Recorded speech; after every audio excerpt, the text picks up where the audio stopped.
ఓం నమ శివాయ. శివతాండవ ఛానల్కి స్వాగతం అండి. ఆ శివయ్య ఆశీస్సులు మనందరిపైన ఉండాలని నేను కోరుకుంటున్నాను ఫ్రెండ్స్.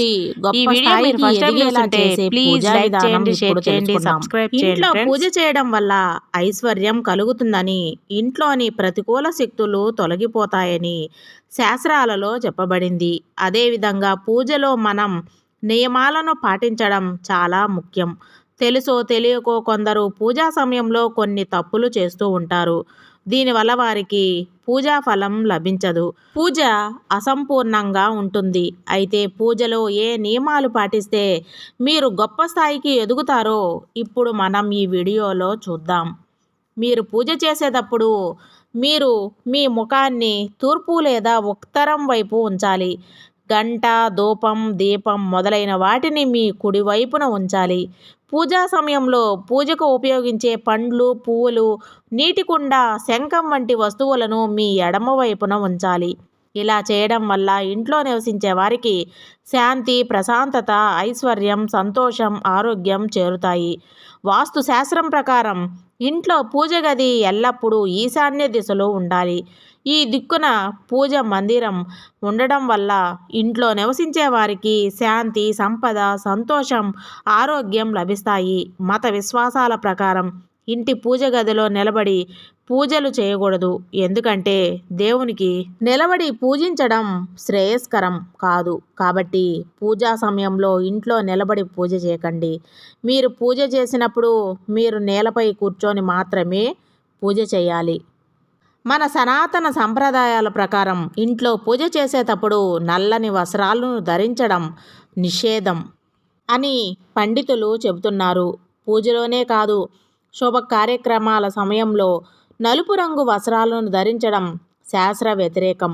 నలుపు రంగు ప్రతికూల ఆలోచనలకు కారణమవుతుంది.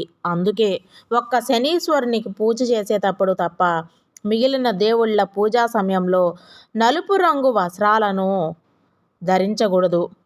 శనివారాల్లో పూజ గదిని ఎప్పుడూ శుభ్రం చేయాలి. శనివారం నాడు పూజ గదిని శుభ్రం చేసే ధన సమస్యలు తీరుతాయి. అలాగే ఇది ఇంట్లో సానుకూల శక్తిని పెంచుతుంది. ఇంట్లో ధనం పెరుగుతుంది. దేవుని గదిని శుభ్రం చేసే సమయంలో కొందరు విగ్రహాలను నేలపై ఉంచుతారు. కానీ ఇలా చేయడం తప్పు. శుభ్రపరిచేటప్పుడు లేదా శుభ్రం చేసిన తరువాత నేలపై దేవుని ఫోటోలు మరియు విగ్రహాన్ని ఉంచకూడదు. అలా కాకుండా దేవుని పటాలను శుభ్రమైన వస్త్రంపై పెట్టాలి. అలాగే పూజ చేసే సమయంలో నుదిటిపై బొట్టును తప్పనిసరిగా పెట్టుకోవాలి. అలా పెట్టుకోకుండా పూజలు చేయరాదు. పూజలో దేవునికి నైవేద్యం పెట్టేటప్పుడు ఒక గ్లాసు నీళ్లను కూడా మీరు పూజ గదిలో ఖచ్చితంగా ఉంచుకోవాలి. ఒక విధంగా చెప్పాలంటే మీ పూజ గదిలో తప్పకుండా తీర్థం ఉండాలి. తీర్థం లేని పూజ అసంపూర్ణం.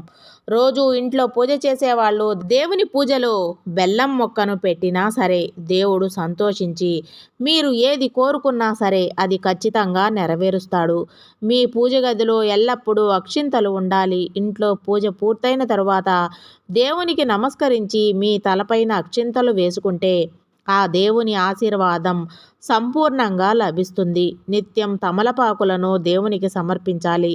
దీనివల్ల ఇంట్లో ఏమైనా వాస్తు దోషాలుంటే తొలగిపోతాయి అని పండితులు చెబుతున్నారు. శాస్త్రాల ప్రకారం హారతి ఇచ్చేటప్పుడు కర్పూరం అలాగే ధూపం ఇచ్చేటప్పుడు వాటి సంఖ్యపై శ్రద్ధ వహించండి. గ్రంథాల ప్రకారం మీరు ధూపం లేదా అగరబత్తీలు దేవునికి హారతి వచ్చినప్పుడల్లా దాని సంఖ్య ఎల్లప్పుడూ బేసి సంఖ్యలో ఉండాలి. 3, 5, 7 లేదా 9 లాగా మీరు దీపం వెలిగిస్తున్నట్లయితే వత్తుల సంఖ్య కూడా బేసి సంఖ్యలోనే ఉండాలి. శాస్త్రాల ప్రకారం దేవునికి హారతి ఇచ్చిన తరువాత పువ్వు లేదా చెంచా సహాయంతో హారతి చుట్టూ 4 సార్లు నీటిని చిలకరించి భూమిపై వదిలివేయండి. అలాగే హారతి దీపాన్ని ఎల్లప్పుడూ నేరుగా నేలపై ఉంచకుండా ప్రత్యేక శ్రద్ధ వహించండి.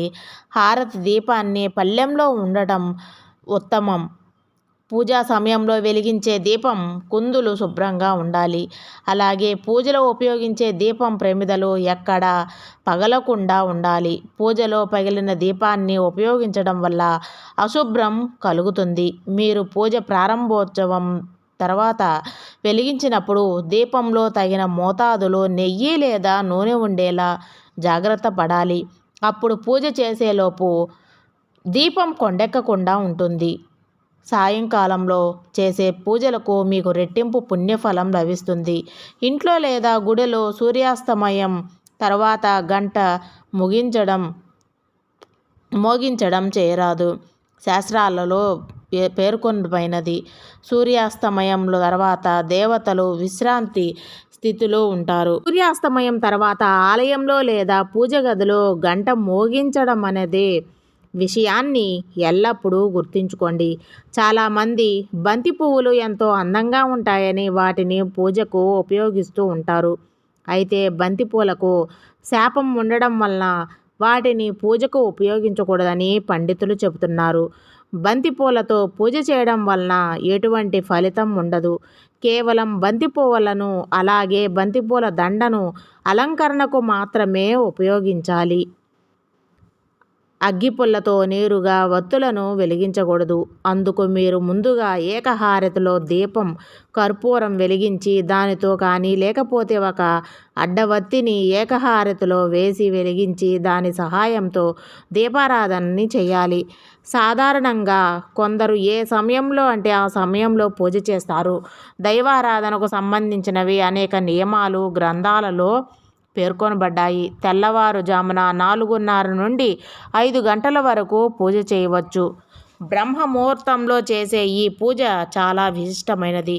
ఉదయం 9 గంటల నుండి 10 గంటలలోపు ఇంట్లో పూజ చేయవచ్చు. అలాగే సాయంత్రం 4:30 నుండి సాయంత్రం 6 గంటలలోపు పూజ చేయవచ్చు.